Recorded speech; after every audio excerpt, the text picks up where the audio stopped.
আসসালামু আলাইকুম আপুরা, কেমন আছেন সবাই? আশা করি সবাই ভালো আছেন। আজকে আমি কাবাব করব, বিফ কাবাব আলু দিয়ে। আপনারা ডাল দিয়ে করতে পারেন।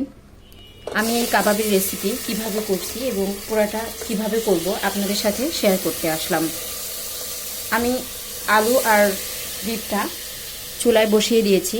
এখন মশলা দেওয়ার পালা। এখানে আমি সব ধরনের গোটা মশলা দিয়েছি। আদা, এলাচ, মরিচ, গোটা জিরা সব ধরনের আমি দিয়ে নিয়েছি। এই গোটা মশলাগুলা আপনারা যখন সিদ্ধ হয়ে যাবে তখন অবশ্যই উঠিয়ে ফেলে দিবেন। আর বাকিগুলা পেস্ট হয়ে যাবে যদি ব্লেন্ডারে পেস্ট করেন। আর যদি হাতে বেটে করেন তাহলেও সমস্যা নেই। যাদের ব্লেন্ডার আছে এটা একটু সহজ হয়। আমি এভাবে বসিয়ে দিয়ে তারপর আমি এখানে পানি অ্যাড করে দিব। আমি সব ধরনের গোটা মশলা প্লাস গোটা রসুন পেঁয়াজও দিয়েছি, দিয়ে আমি পানি অ্যাড করব। এই পানিটা অ্যাড করার সময় অনেকেই হিমশিম খেয়ে যায় যে কিভাবে পানি অ্যাড করতে হবে কিংবা কতটুকু পানি অ্যাড করলে হচ্ছে কাবাবটা সুন্দর হবে। পানিটা খুবই সীমিত দিতে হবে। আর যদি মাংসটা বেশ কিছুদিন ফ্রিজে থাকে তাহলে সেখান থেকেও তো পানি ছাড়বে। সেটা খেয়াল করে অবশ্যই আমাদের এখানে পানির পরিমাণটা কমিয়ে দিতে হবে, যাতে অনেক পাতলা না হয়ে যায়। কাবাবের রেসিপিটা যদি পাতলা হয়ে যায় তাহলে আপনারই সমস্যা হবে। পুরো রেসিপিটা দেখতে হলে আমার সাথেই থাকুন। এভাবে আমি পুরোটা বসিয়ে দিলাম। এখন আমি অল্প একটু কাবাব মশলা দিব। এখানে আমার কাবাব মশলা আছে, এটা আমি এখানে একটু ছড়িয়ে দিব যাতে স্মেলটা সুন্দর আসে। আপনারা এটা স্কিপ করতে পারেন, আমার ছিল আমি দিয়েছি।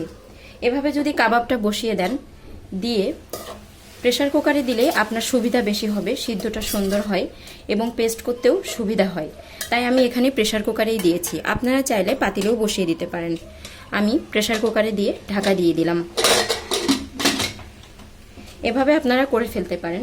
এখন আমি যেহেতু প্রেসার কুকারে হবে সেহেতু আমি ওই চুলায় বসিয়ে দিয়ে এই চুলায় আরও একটা পাতিল বসিয়ে দিলাম।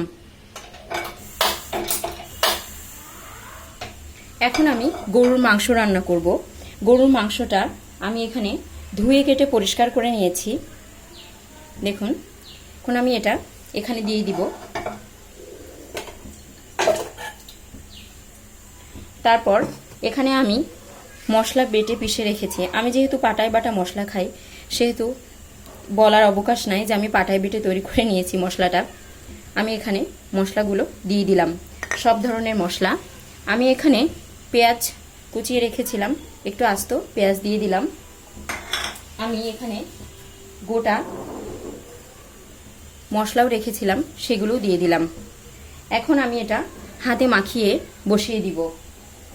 সাথে অবশ্যই একটু তেল দিব, দিয়ে আমি এটা হাতে মাখিয়ে বসিয়ে দিব। হাতে মাখানো মশলার স্বাদটা অনেক সুন্দর আসে, তাই আমি সব সময় মাংসটাকে এভাবে হাতে মাখিয়ে বসিয়ে দেওয়ারই চেষ্টা করি। আমি এখানে পানি অ্যাড করব না, যেহেতু ফ্রিজে ছিল মাংস তাই পানি অ্যাড করব না। যতটুকু ধুয়ে পানি বের হয়েছে অতটুকুই, আর এই পানিটা দিয়েই আমি কষিয়ে নিব। নেওয়ার পরে যখন কষানো হয়ে যাবে তখন আমি ঝোলের পানি অ্যাড করব। আপনারা এভাবেই ফলো করতে পারেন সব কিছু। এভাবে যদি রান্না করেন রান্নাটা কিন্তু অনেক সুন্দর হয়। হাতে বসিয়ে মাংস কিংবা যে কোনো সবজি কিংবা মাছের ঝোল, চচ্চড়ি এগুলো বসালে কিন্তু আমার কাছে অনেক ভালো লাগে। কাবাবের রেসিপিটা অনেকেই চেয়েছিলেন, যার জন্য আমি কাবাবের রেসিপিটাও দেখিয়ে দিলাম। আর গরুর মাংস রান্না করছি এটাও দেখিয়ে দিলাম। আমার বাসায় দুটো ছোট ছোট গেস্ট আসবে, তাদের জন্যই আজকে আমার এই আয়োজন।